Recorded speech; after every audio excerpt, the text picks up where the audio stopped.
Hello नमस्कार। Strong competitor YouTube channel पर आप सबका स्वागत है। तो जैसा कि अपन एसएससी एचएसएल 2022 की सारी शिफ्टों का सॉल्यूशन अपन कर रहे थे, मैं आपको 9 मार्च और 10 मार्च की 4 शिफ्टों का सॉल्यूशन मैं आपको बता चुका हूं। आज मैं आपको 13 मार्च की जो चारों शिफ्टें हैं उनमें से अपन जो पहली शिफ्ट है इसके सारे के सारे 25 क्वेश्चन यहाँ पर हल करने वाले हैं और उन क्वेश्चनों को एग्जाम में किस तरह अटेंड किया जाता है, किस क्वेश्चन में कितना टाइम लगाना होता है, किस क्वेश्चन को किस ट्रिक से हल करके तुरंत आगे बढ़ना होता है, ये सारे तरीके आज मैं आपको बताने वाला हूँ। ठीक है, तो आज का वीडियो काफी खास होने वाला है, तो वीडियो को शुरू करते हैं। तो अपने पास यहाँ पर जो 13 मार्च है इसकी जो पहली शिफ्ट है जो कि सुबह 9 बजे से 10 बजे के मध्य लगी थी, इसके सारे के सारे 25 क्वेश्चन आज अपन यहाँ पे हल करेंगे।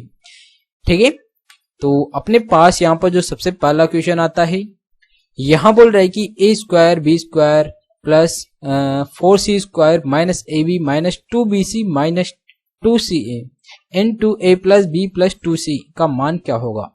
ठीक है, तो अपन यहाँ पर क्या हो रहा है कि एक्चुअली फॉर्मूला बन रहा है। कौन सा फॉर्मूला बन रहा है?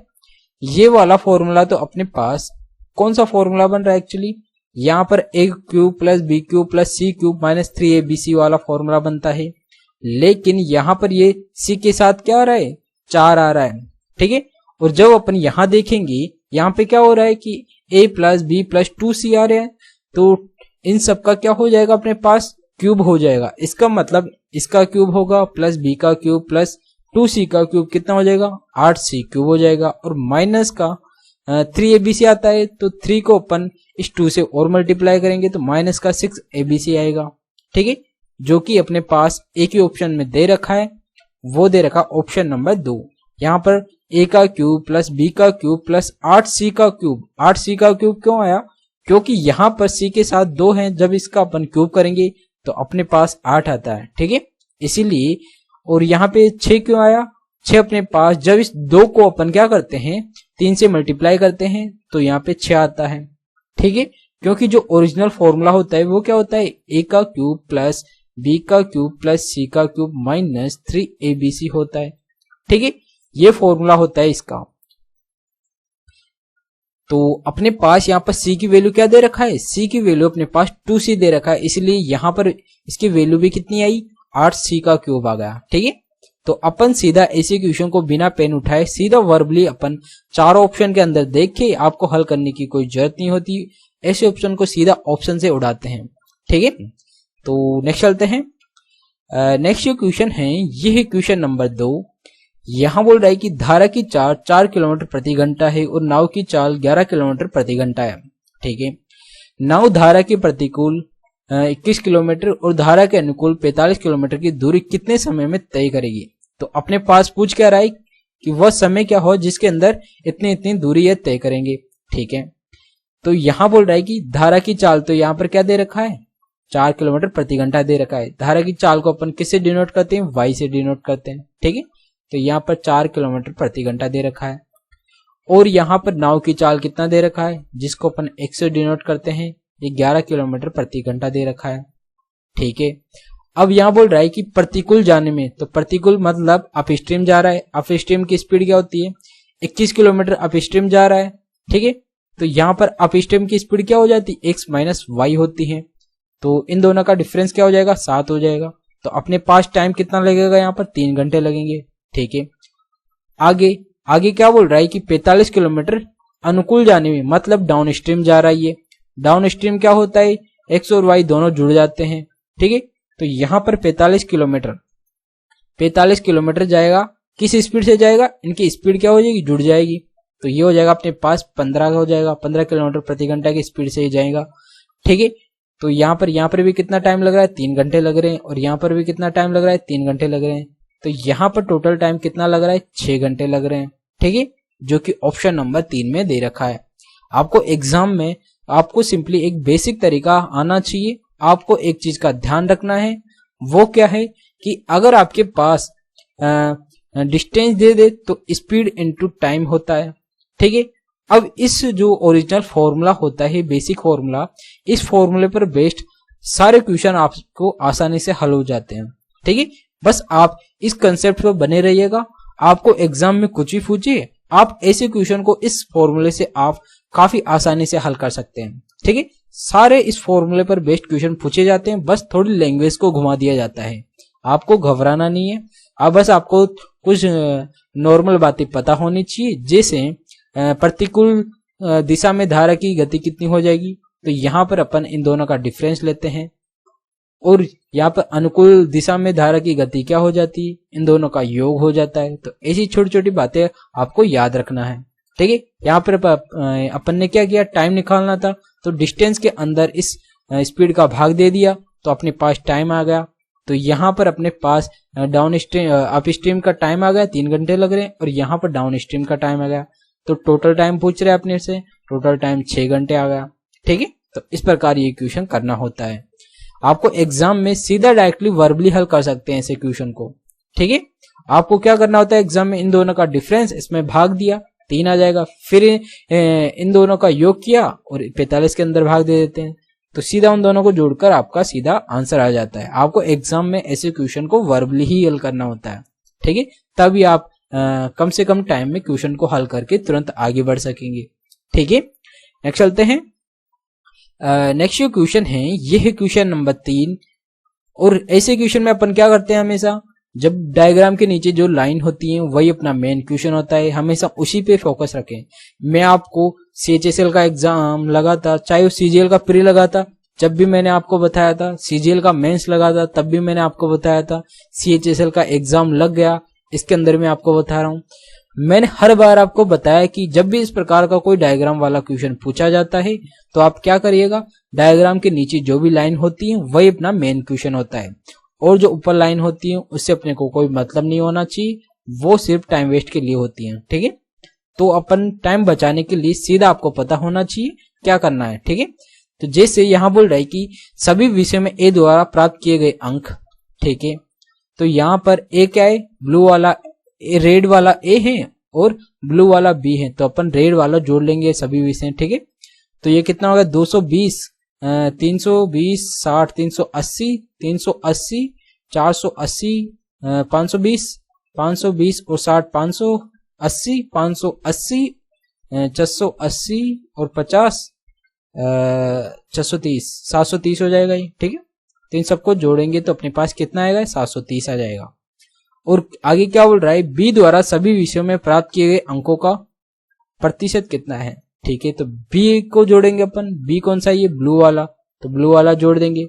ये कितना हो जाएगा, 180 और 70 250 हो जाएगा, 250 और 170 जोड़ा तो 350, 350 के अंदर 70 जोड़ा तो 420। ठीक है, 420 530 530 और ये कितना हो जाएगा, 660 हो जाएगा, 660 और ये कितना हो जाएगा, 740 हो जाएगा। ठीक है, तो बी के साथ क्या आ रहा है, का आ रहा है, इसका मतलब ये संख्या नीचे आएगी, 740 नीचे आ जाएगा। इनका परसेंटेज पूछ रहा है तो 100 से मल्टीप्लाई कर देंगे, 1 0 से 1 0।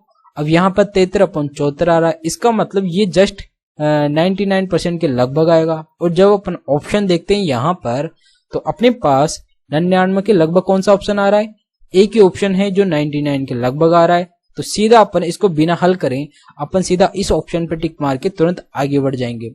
ऐसे क्वेश्चन में आपको थोड़ा सा अप्रोक्सीमेशन मेथड भी लगाना होता है, क्वेश्चन को हल नहीं करते ऐसे क्वेश्चन के अंदर। ऐसे क्वेश्चन में अपन ऑप्शंस की मदद से अप्रोक्सीमेशन मेथड लगाते हैं, और जो अपने सबसे नजदीक आंसर आ रहा है वो अपना राइट आंसर हो जाता है। ठीक है, तो इस पर अपना टिक मार के तुरंत अपन एग्जाम में आगे बढ़ जाते हैं। ठीक है, ये चीज आप ध्यान रखना। और ये कब होगी, आपको जहन में कब आएगी, जब आप ऐसे क्वेश्चंस की प्रैक्टिस मल्टीपल टाइम करते हैं। तो आप प्रैक्टिस करते रहिएगा साथ के साथ।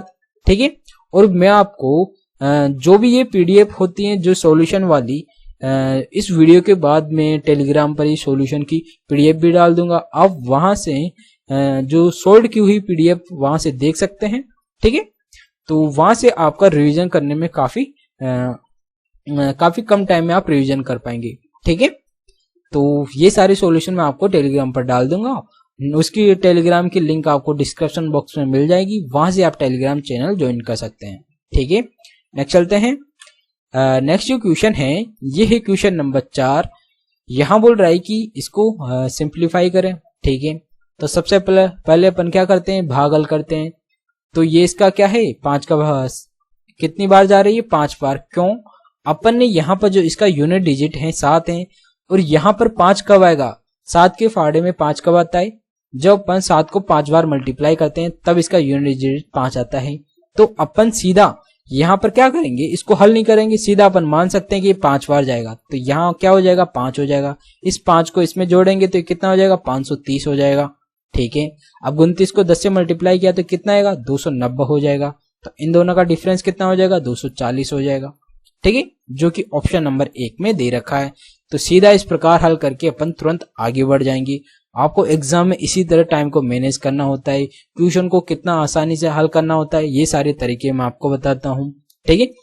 तो अभी भी आपने वीडियो को लाइक नहीं किया तो प्लीज वीडियो को लाइक कर दीजिएगा, ताकि ये वीडियो और लोगों तक पहुंच सके, उनके रिकमेंडेशन में जा सके, ताकि और भी ऐसे क्वेश्चन को करने का तरीका आसानी से क्वेश्चन कर सके, ठीक है। और ये सब आपके लिए एकदम बिल्कुल फ्री है। ये सारा कंटेंट आपको पेड कोर्स के अंदर मिलता है, लेकिन मैं आपके लिए यहाँ पर बिल्कुल एकदम फ्री बता रहा हूँ, ताकि आप ट्यूशन को काफी आसानी से हल करके बिल्कुल आगे बढ़ सकें, ठीक है, और बिल्कुल फ्री। नेक्स्ट चलते हैं। नेक्स्ट जो क्वेश्चन है ये है क्वेश्चन नंबर 5। यहाँ बोल रहा है कि दो वृत्तों की त्रिज्याएं 11 सेंटीमीटर और 3 सेंटीमीटर है, उनके केंद्र के बीच की दूरी 17 सेंटीमीटर है, सीधी उभयनिष्ठ स्पर्श रेखा की लंबाई कितनी होगी, ठीक है। तो यहाँ पर सीधा एक फॉर्मूला भी होता है, उस फॉर्मूले में रख के अपन इसको काफी आसानी से हल कर सकते हैं। जैसे जो सीधी उभयनिष्ठ स्पर्श रेखा होती है ये क्या होती है, डी स्क्वायर बराबर P square minus R1 minus R2 का होल स्क्वायर, और इसका अंडर रूट, ये सीधा एक फॉर्मूला होता है, ठीक है, सीधी उभयनिष्ठ स्पर्श रेखा का। तो यहाँ पर क्या होता है, अगर यहाँ पर अंडर रूट आ गया तो यहाँ पर स्क्वायर नहीं होगा, ठीक है। तो ये अपन मान यहाँ रख देते हैं। पी क्या है, यहाँ पर पी अपने पास 17 दे रखा है, तो 17 का square minus R1 minus R2, तो इन दोनों का डिफरेंस कितना हो जाएगा, 8 हो जाएगा, तो 8 का स्क्वायर हो जाएगा, ठीक है।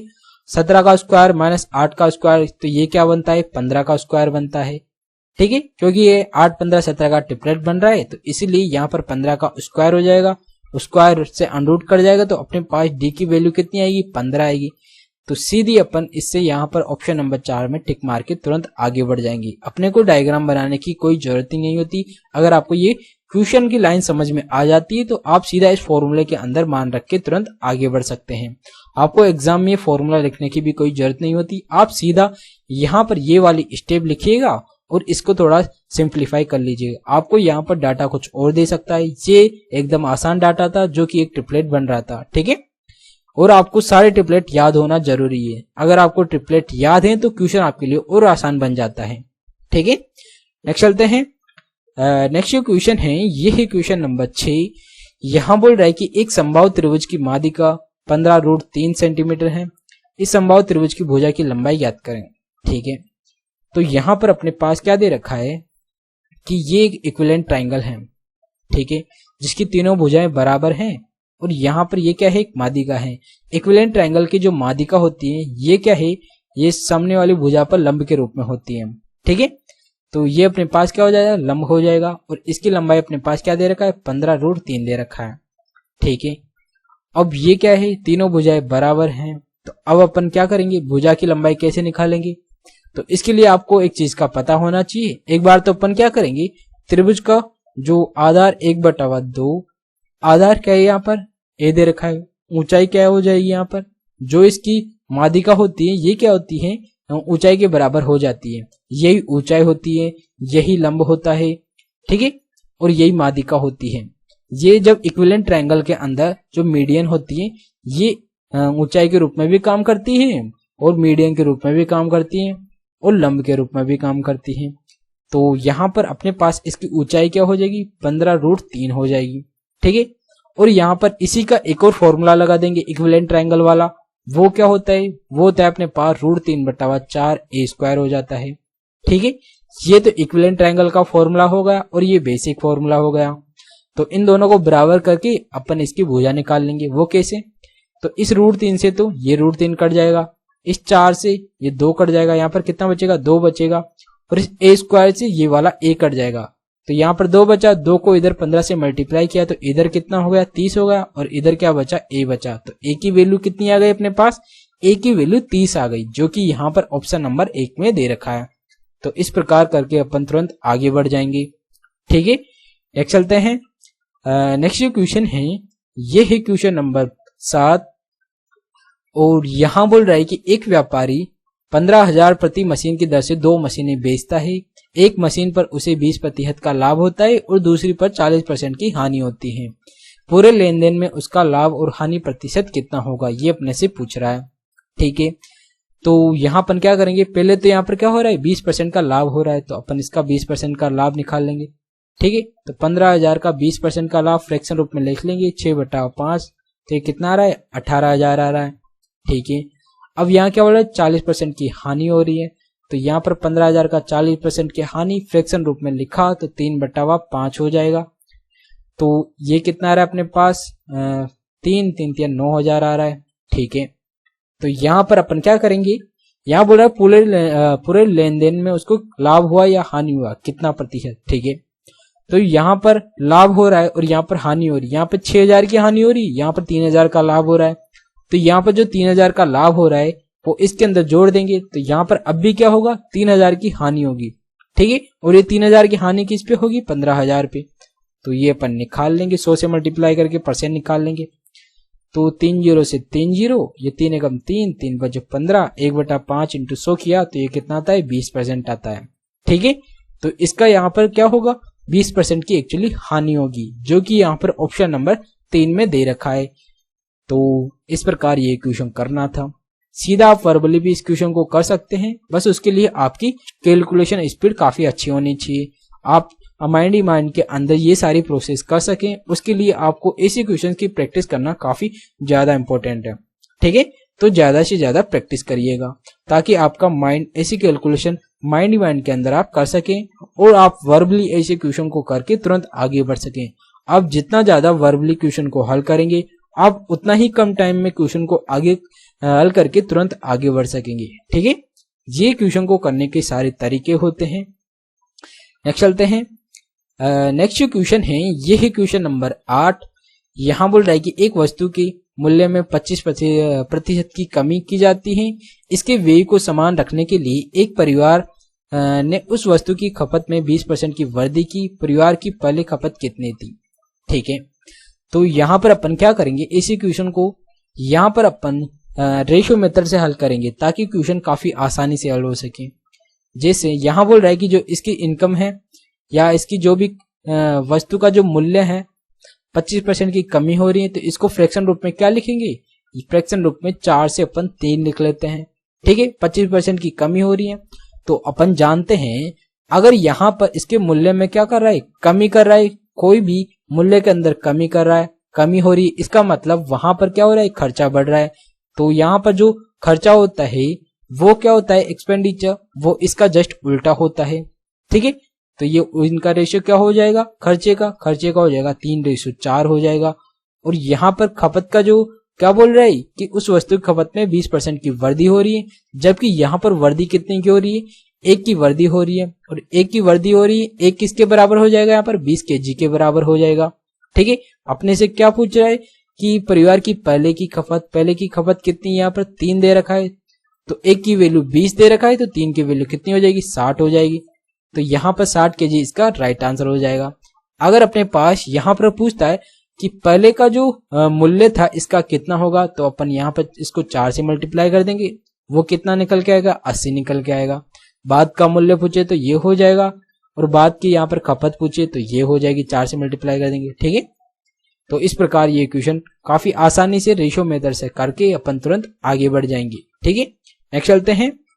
नेक्स्ट क्वेश्चन है, ये है क्वेश्चन नंबर 9, और ये भी तालिका वाला क्वेश्चन है। इसमें अपन क्या करेंगे, सभी कर्मचारियों का कुल वेतन कितना है, तो इन सबको जोड़ देंगे, तो 200, 850, तो 900, 300, 1200, और ये कितना हो गया 1450, 1500, 1900, 3, 2200।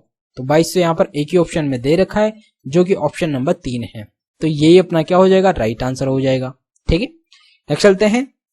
नेक्स्ट क्वेश्चन है, ये है क्वेश्चन नंबर 10। यहाँ बोल रहा है PQR साझेदार हैं और एक व्यवसाय में निवेश करते हैं। ठीक है, P कुल निवेश का 1/5 भाग निवेश करता है। ठीक है, Q कुल निवेश का 1/4 भाग निवेश करता है। तो PQR के निवेशों का अनुपात कितना होगा? ठीक है, तो यहाँ कुल निवेश का P तो कितना कर रहा है? 1/5 कर रहा है। तो इसको ऊपर अगर अपन परसेंटेज के रूप में लिखे तो 1/5 क्या होता है? लगभग 20% होता है। ठीक है, तो यहाँ पर P तो हो गया 20%।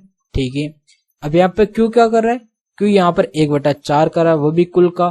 तो ये क्या हो जाएगा? ये हो जाएगा अपने पास 25% हो जाएगा। ठीक है, अब R बचा। यहाँ पर ये दोनों तो कितना कर लिया? इन्होंने 45% खर्च कर लिया, निवेश कर लिया।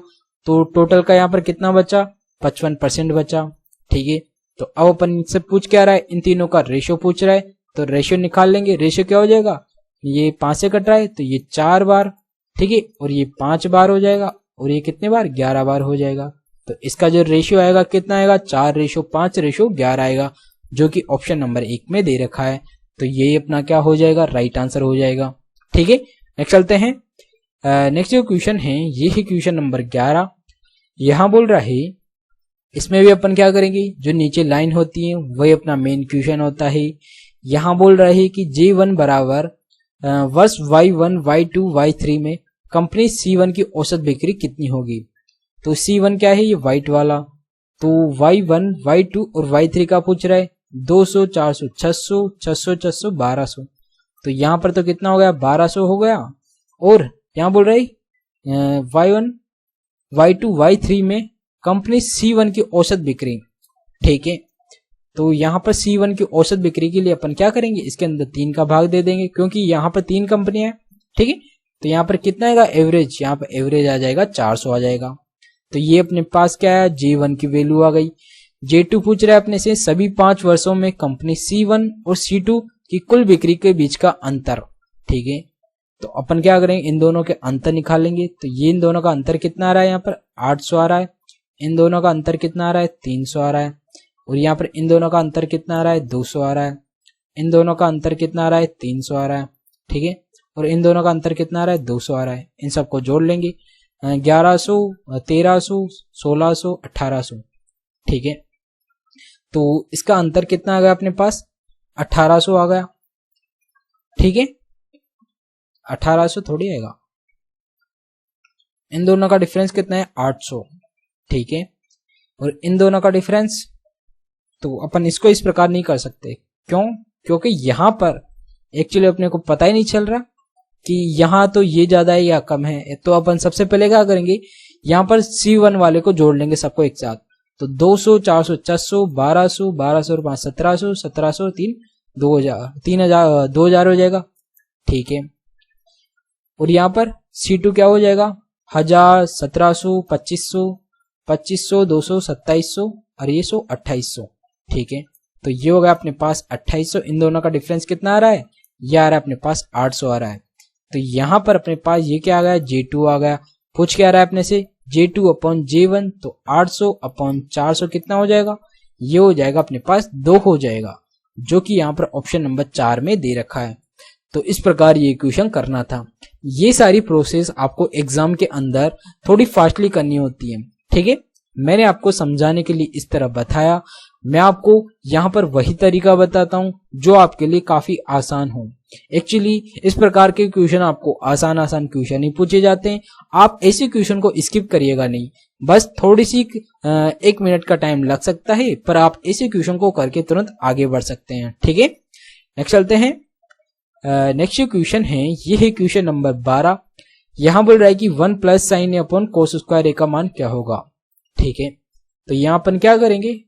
इसको कोस को भी अपन साइन में बदल देंगे। तो ये क्या हो जाएगा? 1 प्लस साइन ए अपॉन कोस स्क्वायर ए को अपन क्या लिख सकते हैं? 1 माइनस साइन स्क्वायर ए लिख सकते हैं। ठीक है, तो इसको अपन क्या करेंगे? ए प्लस बी ए माइनस बी में तोड़ देंगे। तो ऊपर तो क्या है? 1 प्लस साइन ए, और नीचे क्या हो जाएगा? 1 प्लस साइन ए इंटू 1 माइनस साइन ए हो जाएगा। ठीक है, तो यहां पर इससे तो ये कट जाएगा, बचेगा क्या अपने पास? 1 अपॉन 1 माइनस साइन ए बच जाएगा। ठीक है, और जब अपन ऑप्शन देखते हैं तो यहाँ पर तीसरा ऑप्शन यही है, 1/1 माइनस साइन है, तो इस पे टिक मार के आप तुरंत आगे बढ़ सकते हैं। ठीक है, ऐसा क्वेश्चन सीधा वर्बली हल किया जा सकता है, आप इसको वर्बली हल कर सकते हैं। ठीक है, और सीधा तुरंत टिक मार के आगे बढ़ सकते हैं। ठीक है, नेक्स्ट चलते हैं। नेक्स्ट जो क्वेश्चन है ये है क्वेश्चन नंबर 13। यहां बोल रहा है कि 12 सेंटीमीटर त्रिज्या वाली एक ठोस अर्धगोले को पिघलाकर 6 सेंटीमीटर त्रिज्या की ठोस बेलनाकार गेंदें बनाई जा सकती हैं। कितनी गेंदें बनाई जा सकती हैं? ठीक है, तो यहां पर ये तो क्या है, एक अर्धगोला है जिसकी त्रिज्या कितनी है, 12 सेंटीमीटर है। तो अर्धगोले का आयतन क्या हो जाएगा, ये हो जाएगा अपने पास 2/3 पाई आर कितना है, 12 का क्यूब हो जाएगा ये, बराबर ये क्या है, पूरा गोला है, तो पूरे गोला कितना हो जाएगा, 4/3 पाई आर कितना है यहाँ पर, 6 का क्यूब हो जाएगा, इनटू एन। इसकी संख्या याद करनी है अपने को, तो इसलिए एन से मल्टीप्लाई कर देंगे। ठीक है, इस 3 से तो ये 3 कट गया, पाई से ये पाई कट गया। ठीक है, और इस 6 का क्यूब से अपन 12 का क्यूब काटेंगे तो यहाँ कितना बचेगा, 8 बचेगा। ठीक है, और 8 को अपन इस 4 से काटा, 2 भी तो है यहाँ पर, तो ये कितना हो गया, 16 हो गया, और 4 का इसमें भाग दे देंगे तो अपने पास बचेगा कितना, 8 बचेगा। तो एन की वैल्यू कितनी हो जाएगी, 8 हो जाएगी। तो ये अपने से पूछ रहा है कि ठोस अर्धगोलाकार 6 सेमी त्रिज्या की कितनी ठोस गोलाकार गेंदें बनाई जा सकती हैं। तो यहाँ पर 8 ठोस गोलाकार गेंदें बनाई जा सकती हैं। तो इसका आंसर हो जाएगा अपने पास, एक्चुअली 4 होगा, 8 नहीं होगा, क्या होगा, 4 का भाग देंगे तो 4 आएगा ना। ठीक है, तो राइट आंसर हो गया अपने पास ऑप्शन नंबर 2। ठीक है, नेक्स्ट चलते हैं। नेक्स्ट जो क्वेश्चन है ये है क्वेश्चन नंबर 14, और ये काफी अच्छा क्वेश्चन है और काफी कॉम्प्लिकेटिव भी है। अगर आपको पहली बार ऐसा क्वेश्चन दिख रहा है तो ये आपके लिए थोड़ा कॉम्प्लिकेटिव हो सकता है। अगर आपने ऐसे क्वेश्चन को पहले हल किया है तो आप ऐसे क्वेश्चन को काफी आसानी से हल करके तुरंत आगे बढ़ सकते हैं। ठीक है, तो ऐसे क्वेश्चन में अपन क्या करते हैं, इन दोनों को इंडिविजुअली क्या करते हैं, परिमेयकरण करते हैं इनका। ठीक है, तो सबसे पहले इस वाली टर्म का परिमेयकरण करेंगे। तो परिमेयकरण करने के लिए अपन नीचे वाली संख्या को से ऊपर इसके अपोजिट चिन्ह से ऊपर नीचे मल्टीप्लाई कर देते हैं। तो ऊपर तो क्या बन जाएगा, यहाँ पर बन जाएगा अपने पास कोसेक स्क्वायर प्लस 1 का होल स्क्वायर बन जाएगा, और नीचे क्या बनेगा, कोसेक स्क्वायर माइनस 1 स्क्वायर हो जाएगा। तो उससे तो क्या हो जाएगा, नीचे ये क्या होगा, कोसेक स्क्वायर माइनस 1 का स्क्वायर, ये क्या हो जाता है अपने पास, ये हो जाएगा एक्चुअली कोट स्क्वायर हो जाएगा। ठीक है, जब ये कोट स्क्वायर हो जाएगा तो यहाँ पर इसके स्क्वायर से ये अंडर कट जाएगा। ठीक है, तो अपने पास बचेगा क्या, यहाँ पर ऊपर इसका होल स्क्वायर कट जाएगा तो कोसेक प्लस 1 बचेगा, नीचे क्या बचेगा, यहाँ पर ओनली कोट बचेगा। ठीक है, और इसको भी इसी प्रकार हल करेंगे अपन। तो ये क्या हो जाएगा, ऊपर तो क्या बचेगा अपने पास, कोसेक माइनस का 1 बचेगा, और नीचे क्या बचेगा, कोट बचेगा। ठीक है, तो इन दोनों का लघुत्तम लिया तो लघुत्तम आ जाएगा अपने पास कोट ए। तो यहाँ पर क्या होगा, इस प्लस का 1 से माइनस का 1 कट जाएगा, बचेगा क्या यहाँ पर 2 कोसेक बच जाएगा यहाँ पर।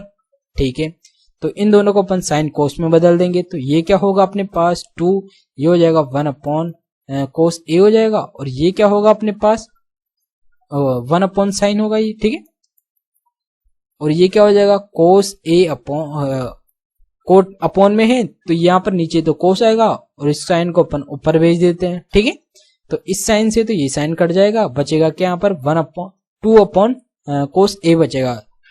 कोस को अपन ऊपर भेजेंगे तो ये क्या हो जाएगा, सेक हो जाएगा। तो ये क्या होगा, 2 सेक ए बचेगा अपना फाइनल आंसर, जो कि यहाँ पर ऑप्शन नंबर 2 में दे भी रखा है। तो सीधा इस प्रकार करके अपन तुरंत आगे बढ़ सकते हैं।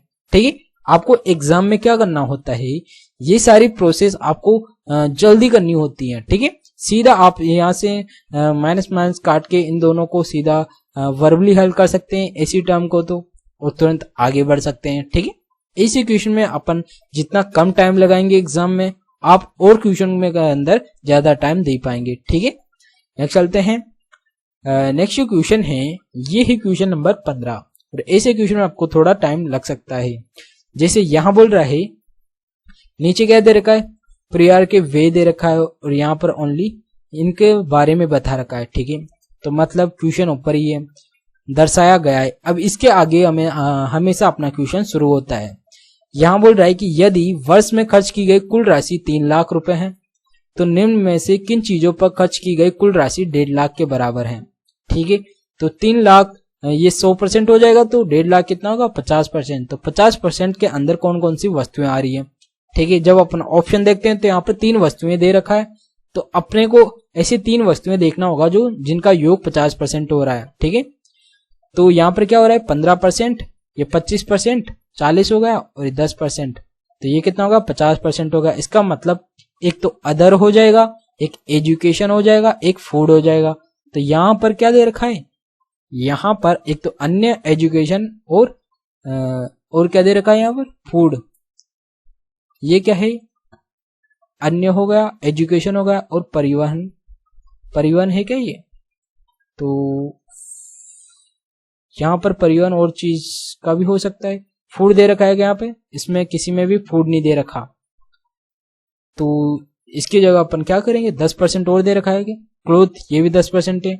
तो इसके अंदर वस्त्र, शिक्षा और बचत, तो ये नहीं है। तो यहाँ पर अपने पास एक्चुअली जब अपन इसको देखेंगे तो ट्रांसपोर्ट भी अपने पास कितना है 10% दे रखा है। तो बिल्कुल इन तीनों का योग भी कितना हो जाएगा अपने पास, किस किस का, एक तो अदर और एक एजुकेशन और एक ट्रांसपोर्ट, इन तीनों का योग भी कितना हो रहा है 50% हो रहा है। और यहाँ पर 1.5 लाख, इस 3 लाख का कितना परसेंट बन रहा है 50% बन रहा है। तो इसलिए अपने पास इसका राइट आंसर क्या हो जाएगा, ऑप्शन नंबर 4 हो जाएगा। ऐसे क्वेश्चन को आप ध्यान से करिएगा, आप भी कंफ्यूजन हो सकते हैं, तो ऐसे क्वेश्चन को आप लास्ट में करने की कोशिश करिएगा। अगर आप स्टार्टिंग में करते हैं तो थोड़ा ध्यान से करिएगा, वरना क्वेश्चन गलत होने के काफी ज्यादा चांस है और आपको ऐसा नहीं करना है। क्वेश्चन को आपको अच्छे से समझना है, फिर ही उत्तर देना है, ठीक है। नेक्स्ट चलते हैं। नेक्स्ट जो क्वेश्चन है ये है क्वेश्चन नंबर 16। यहाँ बोल रहा है कि 10 क्रमागत पूर्णांकों का औसत 33/2 है, पहले 3 पूर्णांकों का औसत क्या होगा, ठीक है। तो यहाँ अपन क्या करेंगे 10 क्रमागत पूर्णांक, ठीक है, मान लेते हैं अपन पहला x है, दूसरा क्या हो जाएगा x+1 हो जाएगा, ठीक है। इसी प्रकार अपने पास क्या होगा x+9 तक, यहां तक अपने पास 10 क्रमागत पूर्णांक हो जाएंगे, ठीक है। तो 10 क्रमागत पूर्णांक हो गए। अब यहाँ पर इनका एवरेज पूछ रही है, तो इनका एवरेज कितना हो जाएगा। एवरेज अपन कैसे निकालते हैं, पहली संख्या और लास्ट संख्या का योग करके 2 का भाग लगा देते हैं, ठीक है। तो इन दोनों का योग किया तो कितना आ रहा है 2x + 9/2, और ये किसके बराबर है, ये अपने पास 33/2 के बराबर दे रखा है। 2 से 2, 9 को इधर लाया 24, तो 2 का भाग दिया तो x की वैल्यू यहाँ से कितनी आ जाएगी 12 आ जाएगी, ठीक है। तो पहली संख्या अपने पास क्या आ गई 12 आ गई। यहाँ पे क्या बोल रहा है पहले 3 पूर्णांकों का योग, पहली 12, दूसरी 13, तीसरी 14, तो इन 3 पूर्णांकों का योग कितना होगा बीच की संख्या जो कि 13 दे रखी है। तो ये अपना क्या हो जाएगा इनका औसत हो जाएगा, जो कि यहाँ पर ऑप्शन नंबर 1 में भी दे रखा है। तो सीधा अपन इस प्रकार हल करके तुरंत आगे बढ़ जाएंगे, ठीक है, आई समझ। नेक्स्ट चलते हैं। नेक्स्ट क्वेश्चन है ये है क्वेश्चन नंबर 17। यहां बोल रहा है कि ट्राइंगल एबीसी की माध्यिका एडी है, ट्राइंगल एबीसी का केंद्रक जी है, ठीक है। तो अपन यहां क्या करेंगे एक ट्राइंगल बना लेंगे, ये हो गया ए बी सी, ठीक है। इसकी माध्यिका क्या दे रखा है, ये अपने पास एडी इसकी माध्यिका दे रखी है, और इसका केंद्रक ये क्या है ये जी दे रखा है। एजी बराबर कितना दे रखा है यहाँ पर 14 सेंटीमीटर दे रखा है, और एडी की लंबाई अपने से पूछ रहा है, ठीक है।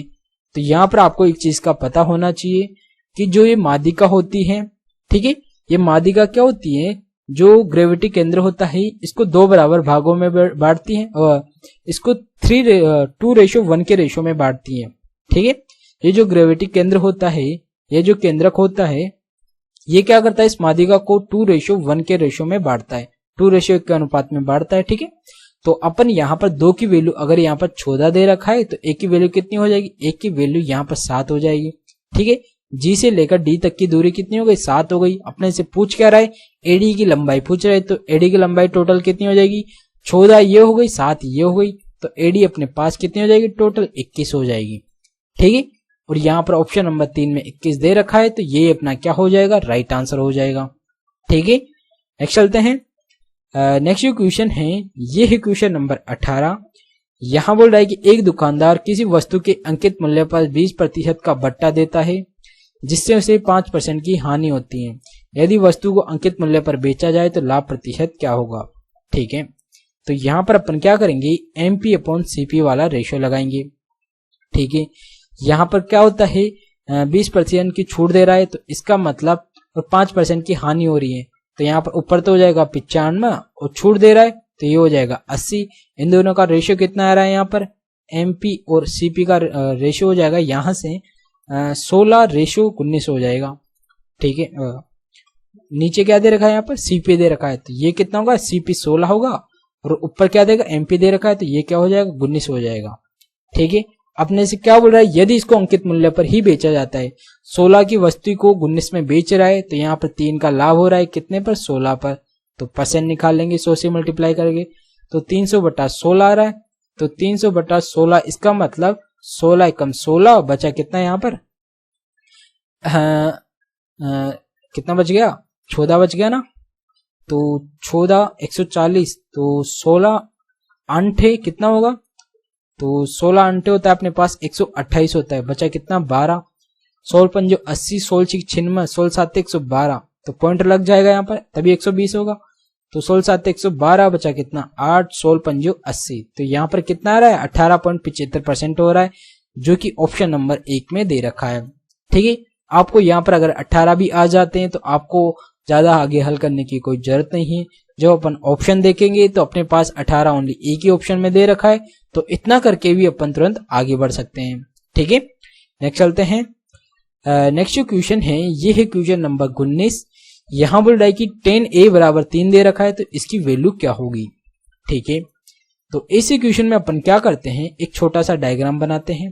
ठीक है, ये राइट एंगल ट्राइंगल है, 10 क्या होता है, लंब बटा आधार होता है, लंब कितना हो जाएगा 3 हो जाएगा, और इसके अपॉन में क्या होता है 1 होता है, किसी भी संख्या के अपॉन में 1 होता है, तो कर्ण क्या हो जाएगा, इसका स्क्वायर प्लस इसका स्क्वायर, तो 9 और 1 कितना हो जाएगा 10 हो जाएगा, तो ये हो जाएगा अपने पास √10 हो जाएगा। तो 3 इंटू साइन क्या होता है, लंब बटा कर्ण, तो ये कितना हो जाएगा 3/√10 हो जाएगा। कोस क्या होता है, आधार बटा कर्ण, तो ये 1/√10 हो जाएगा। तो इसको हल किया तो ऊपर कितना होगा 9 और नीचे क्या हो गया 10, तो अपने पास क्या है, अपने पास इसकी वैल्यू 9/10 आ गई, जो कि यहाँ पर ऑप्शन नंबर 1 में दे रखा है। तो इस प्रकार ये क्वेश्चन करना था, आई समझ। नेक्स्ट चलते हैं।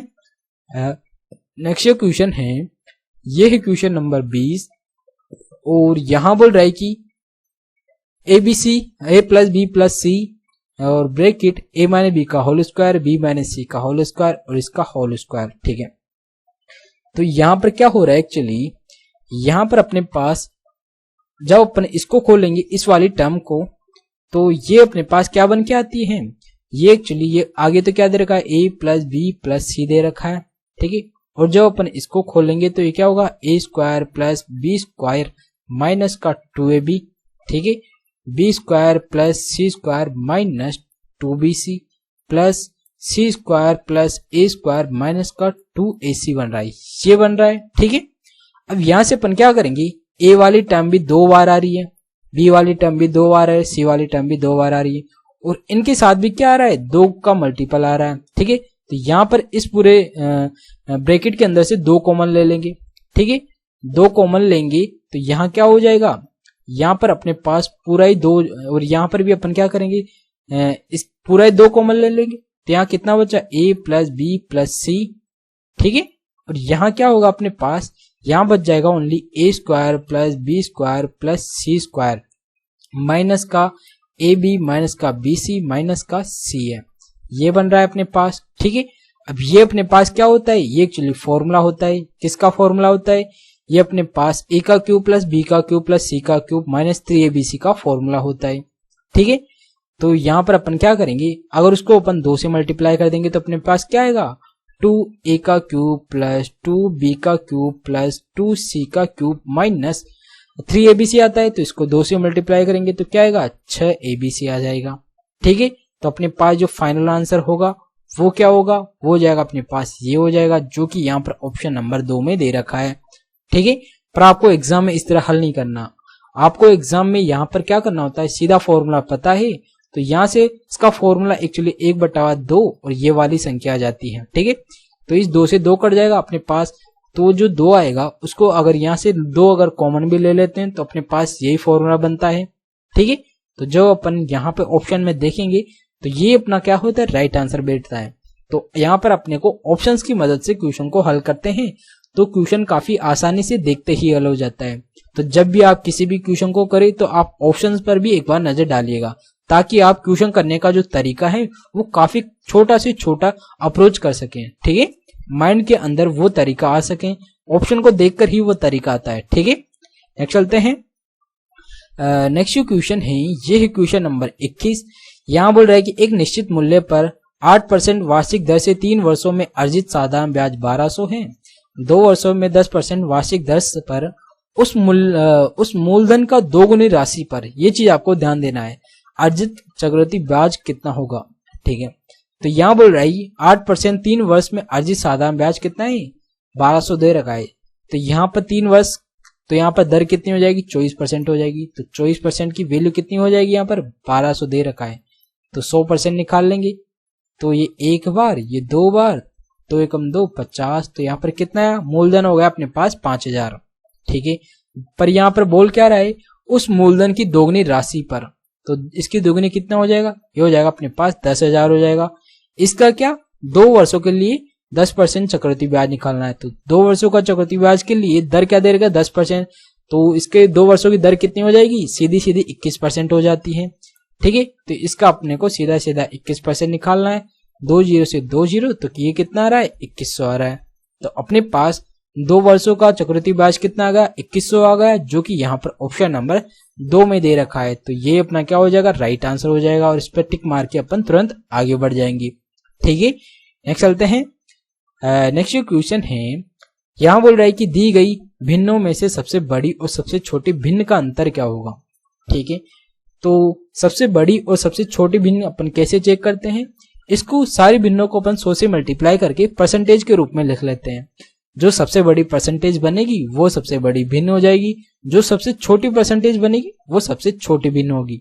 ठीक है, तो यहाँ पर इसको अगर अपन 100 से मल्टीप्लाई करते हैं तो यहाँ पर कितना आएगा, यहाँ पर लगभग ये बन जाएगा अपने पास 500 बटावा 11 किया तो 11 चौक 44 बचा कितना, यहाँ पर 6 बच गया, 11 पंजो 55 बचा कितना, यहाँ पर 5/11 हो जाएगा। इतना परसेंटेज बन रहा है ये तो। ठीक है, अब यहाँ पर ये कितना बन रहा है, ये अपने पास 500/7 हो रहा है। तो 7 7 49 बचा कितना, 1 7 एकम 7 बचा कितना, 3/7 परसेंटेज बन रहा है ये। ठीक है, ये 3/8 परसेंटेज कितना होता है, ये 3/8 इंटू 100 किया तो ये कितना होता है, ये 37.5% बनता है। 6/16 कितना, 13 कितना हो जाएगा, ये अपना हो जाएगा 600/13 किया तो ये कितना आ रहा है, 13 चुकू 52 बचा कितना, 8 बच रहा है, 13 छिंग 78।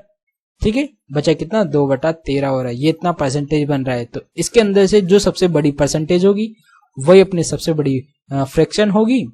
तो यहाँ पर फ्रैक्शन सबसे बड़ी परसेंटेज क्या है, ये है, तो इसकी सबसे बड़ी फ्रैक्शन वैल्यू भी क्या हो जाएगी, 5/7 हो जाएगी।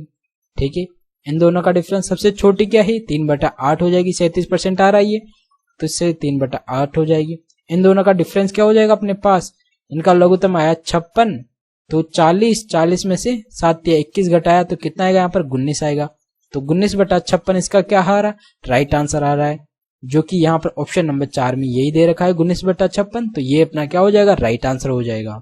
बस आपको यहाँ पर एक चीज का ध्यान देना है, ये जो फ्रैक्शन वैल्यू है इसको अपन परसेंटेज में बदल के अपन यहाँ पर इनकी वैल्यू निकाल लेते हैं कि कौन सी फ्रैक्शन बड़ी होगी, कौन सी फ्रैक्शन छोटी होगी।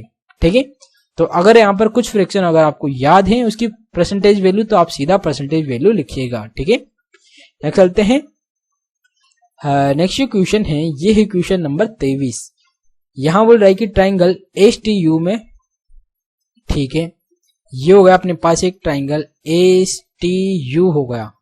ठीक है, एस एक्स टी यू पर मादिका है, तो ये हो गया अपने पास एक एस एक्स हो गई। ठीक है, ये मादिका है इसलिए ये भुजा और ये भुजा क्या होगी, बराबर हो जाएगी। ठीक है, और एस टी बराबर टी एक्स है, तो एस एक्स, तो ये एस एक्स बराबर टी एक्स, तो ये भुजा और ये भुजा भी क्या होगी, बराबर हो जाएगी।